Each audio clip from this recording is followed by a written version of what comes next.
Mais la culture même du taoïsme n'existe pratiquement plus en tant que vécu, en tant que culture. Même chose. À Granby, je peux vous présenter quelqu'un qui va connaître mieux les murtis que bien du monde en Inde, par exemple. Parce que là-bas, ça se dégrade beaucoup.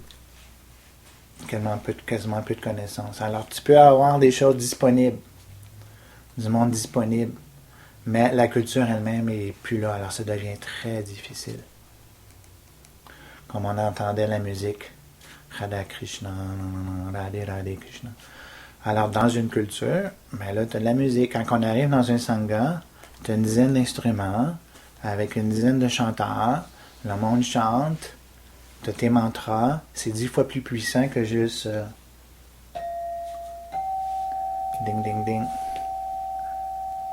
Ça, c'est bon pour apaiser un peu le mental, mais ça n'a rien à voir avec vraiment chanter les noms de Dieu dans un groupe avec plein d'instruments, mélodies et tout le truc. Mais pour avoir ça, il faut que tu aies une certaine culture, il faut que tu aies assez de monde qui soit capable de jouer les instruments. Comme de jouer les drums qui vont avec ça, c'est vraiment pas facile. Alors ça, c'est l'affaire de culture. Puis c'est une grosse partie aussi pourquoi que souvent tu peux enseigner des choses à du monde. Comme là, je peux enseigner des choses à du monde, ils trouvent ça très captivant, mais ils ne savent pas comment le cultiver dans leur vie. Parce que dans la vie de tous les jours, c'est pas des choses qu'ils sont habitués à cultiver, puis que le monde autour de lui vont l'aider à cultiver. Tu apportes ton plat de fruits envers ta murti. Si quelqu'un te poigne entre les deux.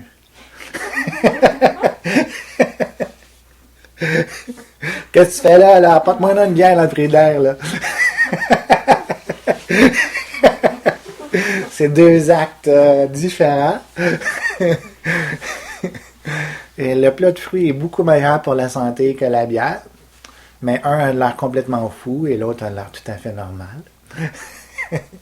Alors, c'est une affaire de culture. C'est très, très, très fort, la culture. C'est pour ça que je disais à mon professeur, j'ai dit, regarde, là, tu veux que j'enseigne en Occident, mais comment je vais faire? Il n'y a aucune culture. Et disparu la culture spirituelle. La culture en Occident, c'est Angelina Jolie et Brad Pitt. C'est Guy Lafleur et Maurice Richard. C'est ça la culture. Alors, ils n'ont pas de culture, ils n'ont pas de samskar, ils n'ont pas de connaissances. Ils n'ont pas de capacité de contrôler leur mental. Ils ont encore moins et surtout moins, pratiquement pas la capacité de prendre un gourou. Parce que tout le monde a des égos tellement gigantesques que c'est très dur pour un occidental d'accepter un gourou. Alors là, bon, j'ai dit, mais comment je vais faire? Et là, il a dit, Krishna will help you. Krishna va t'aider. Alors, c'est pratiquement miraculeux si on réussit à cultiver la bhakti dans ce milieu-là.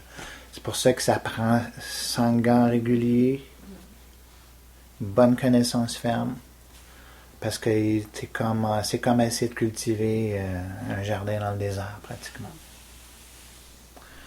Alors, c'est pour ça que quand ça vient, ces choses-là, ces concepts-là, c'est bizarre, on n'est pas habitué, mais là, c'est normal, à cause de toutes ces choses-là. Alors, la beauté de tout ça, c'est que vu que tu l'avais pas, ce samskar-là,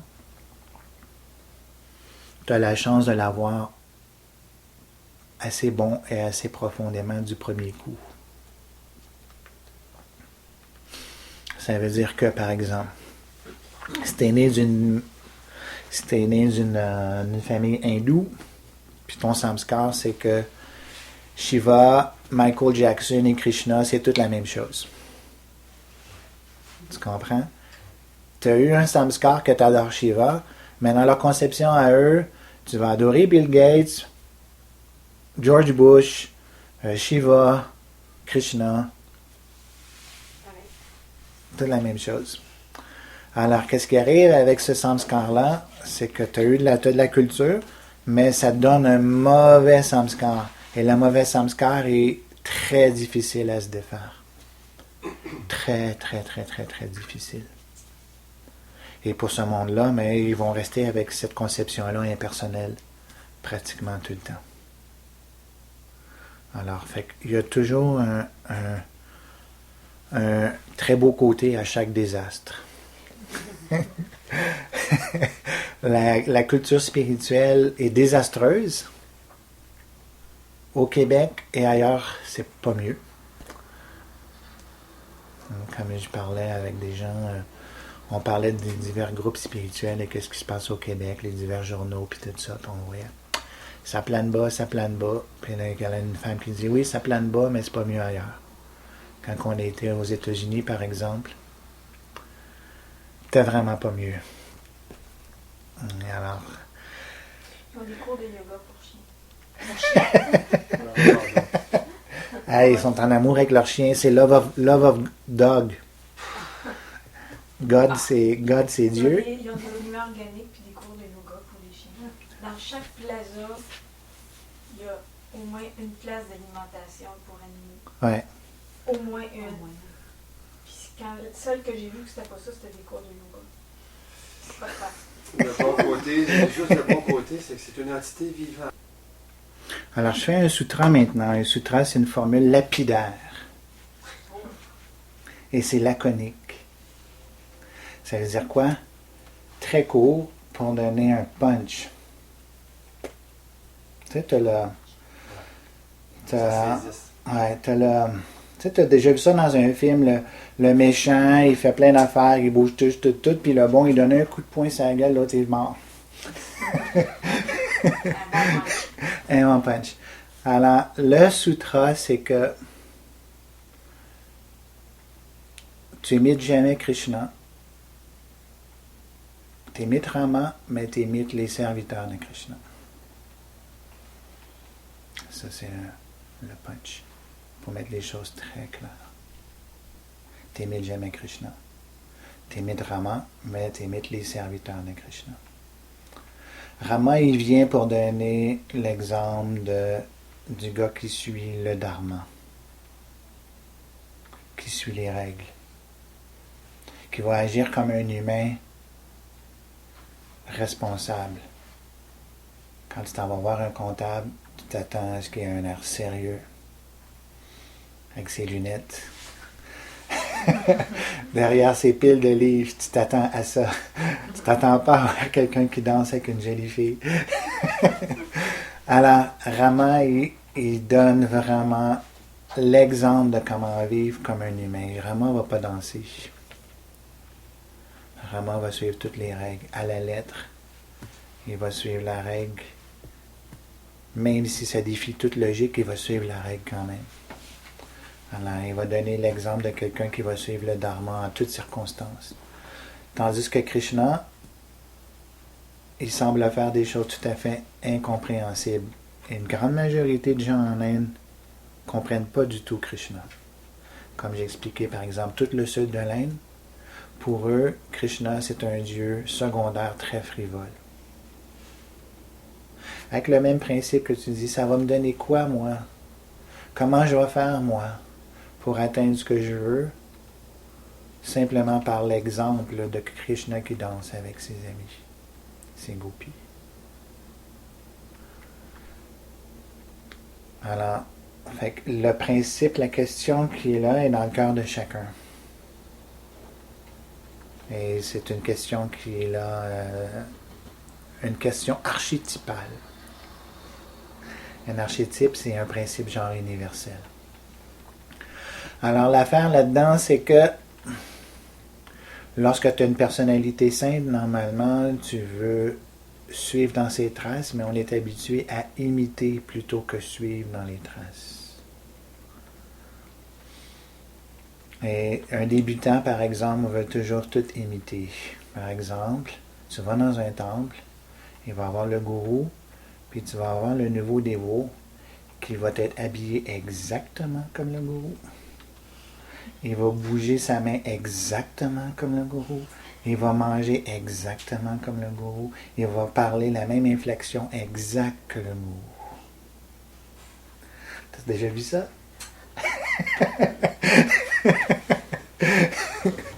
Alors lui, il dit, c'est ça. Le gourou est parti, il se prend pour le gourou.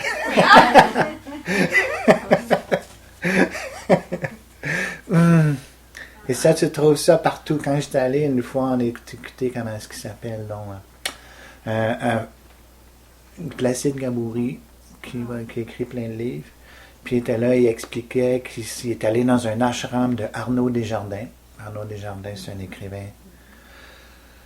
qui a fait beaucoup de films, puis il a fait beaucoup de livres sur les films qu'il a fait en allant voir plusieurs gourous comme ça. Puis il est devenu lui-même gourou en France.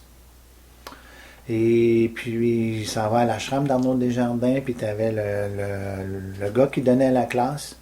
Il avait une trentaine d'années, il donnait la classe à la place d'Arnaud Desjardins. Il imitait Arnaud Desjardins dans chacun de ses mouvements, chacune de ses paroles, chacun des choses de voix. Alors là, ça montre une des tendances.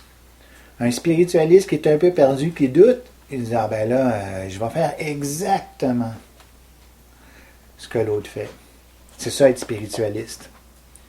C'est avoir les cheveux comme ça, avoir la chose comme ça. Là, tu imites toujours. Puis tu vas avoir ça dans ces groupes-là. Tout le monde sont tous habillés pareil. Ils vont faire toute la même chose et tout. Puis là, ils vont penser, nous autres, on est spiritualistes. Les autres sont des matérialistes. Chantez-vous ça? Nous autres, on est pépé, les autres.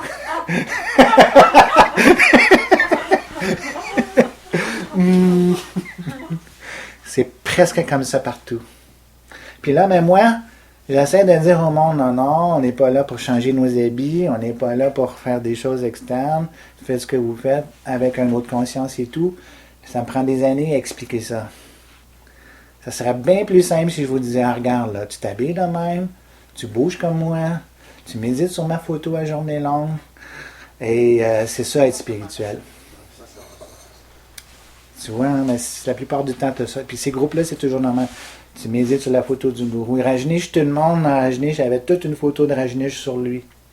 Il fallait qu'elle soit sur le japa. Tu as ton japa, puis la photo de Rajneesh. Puis tout le monde a la photo de Rajneesh pour pouvoir méditer sur la photo du gourou un jour long. Imagine-toi comment il y avait des milliers d'imitateurs de Rajneesh. Alors, le principe, c'est comme ça. L'homme veut imiter. La petite fille, elle veut sa poupée. Dans sa poupée, avec son jeu, puis sa poupée, elle va cuisiner comme sa maman, puis tout. Quand ça, la petite fille, elle veut avoir son rouge à lèvres, puis C'est ça. les autres affaires. Ça a bien changé, mais l'idée, c'est que c'est toujours le même principe. On veut imiter. Dans ce temps, la petite fille à 6 ans veut imiter Britney Spears. Elle va s'habiller avec le super décolleté, là, elle a 6 ans.